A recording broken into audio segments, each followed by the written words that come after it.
Bonjour, bienvenue, installez-vous. Un tout autre sujet, hein? Oui. Donc, Carole Hercole, bienvenue. Vous êtes une des 3 fondatrices de l'association Audition Solidarité. Alors, racontez-nous un petit peu comment est née cette belle histoire. Ça date de 2008, je crois. C'est ça, février 2008. Alors, c'est une histoire de 3 amis, tout simplement, qui, le samedi soir, en buvant un petit verre de vin rouge... Non, avec modération. Avec modération. Tout simplement, refont le monde. Et on est parti d'un constat simple, c'est que les appareils auditifs peuvent être dans des tiroirs. Toutes les personnes les stockent et jamais personne ne les a récupérés et recyclés.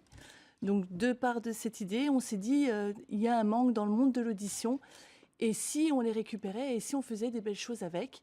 Et puis en parallèle de ça, comme je suis musicienne, on a pensé aussi au côté musique. Vous aviez une école donc de musique. Oui. Justement, quels sont les 3 axes de cette association? Puisqu'il y a vous avez plusieurs axes. Le premier, donc, c'est la prévention, parce que vous êtes parti du principe que nos oreilles s'abîment. Hein. C'est ça. C'est un constat. C'est une des grandes causes de la malentendance. Oui, tout à fait. La perte de l'audition. Donc là, vous avez l'idée de faire quoi alors? Alors, c'est vraiment un constat de terrain. C'est très simple. Audition Solidarité intervient gratuitement dans les conservatoires et les écoles de musique de France afin de sensibiliser tous les enfants, les parents, les professeurs à prendre soin de leurs oreilles, à faire attention à leur audition.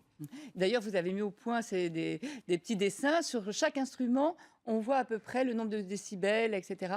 Mais oui, parce qu'un musicien, quand nous on rencontre le monde de l'audioprothèse ou le monde de la médecine, on ne sait pas ce que c'est un son trop fort et on ne sait pas cette notion de décibels.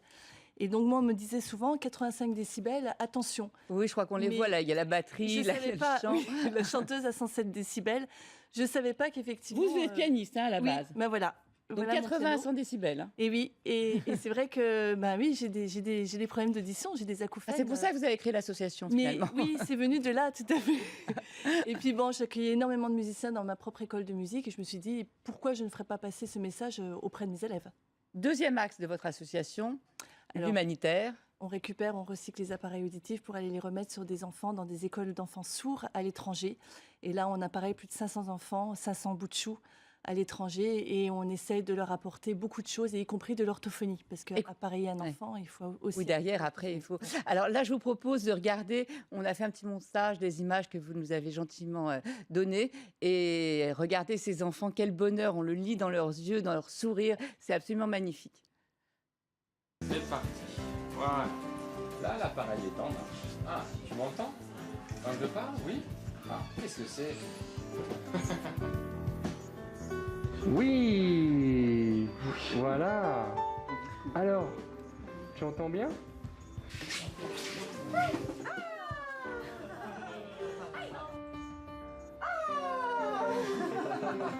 Ah là là, c'est rire, c'est formidable. Ils sont tous plus beaux les uns que les autres. C'est craquant. Donc là, on peut dire que c'est la première fois qu'ils entendent. Oui, alors pour certains, ils sont devenus. Hein. Ouais, les deux. Il s'appelle Michel. Michel, la grenouille. Ouais, génial.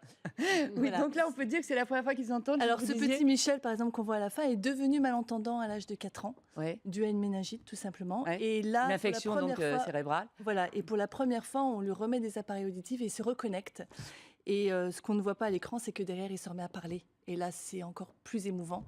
Ce sera la bande 2 d'Audition Solidarité où on fera un film là-dessus, parce que voilà. Mais ces moments-là, on le voit à leur regard, c'est extraordinaire. Oui. Et alors, troisième axe de l'association?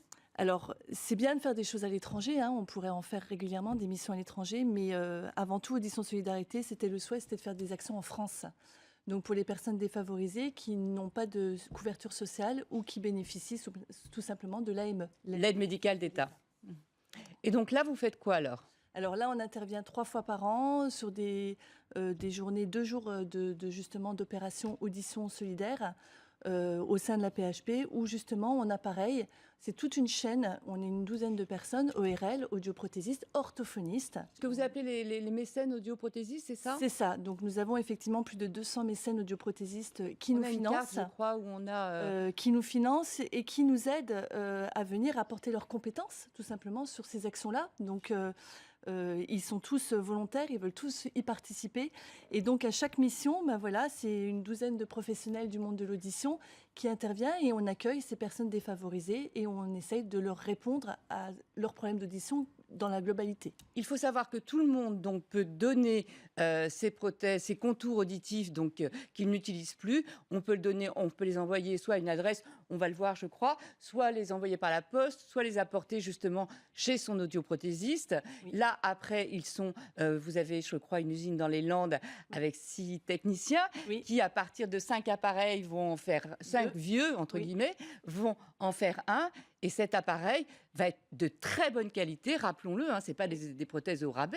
Non, non, non. On arrive à en faire des remarquables. Et ce sont des prothèses numériques qui sont réglées avec des ordinateurs. Donc, c'est vraiment, on a aussi de la très bonne qualité. C'est bien évidemment les derniers cris qui arrivent aussi. Et puis, si vous voulez donner, n'hésitez pas, vous allez sur le site de l'association Audition Solidarité. Merci à toutes les trois. Beaucoup. Merci beaucoup.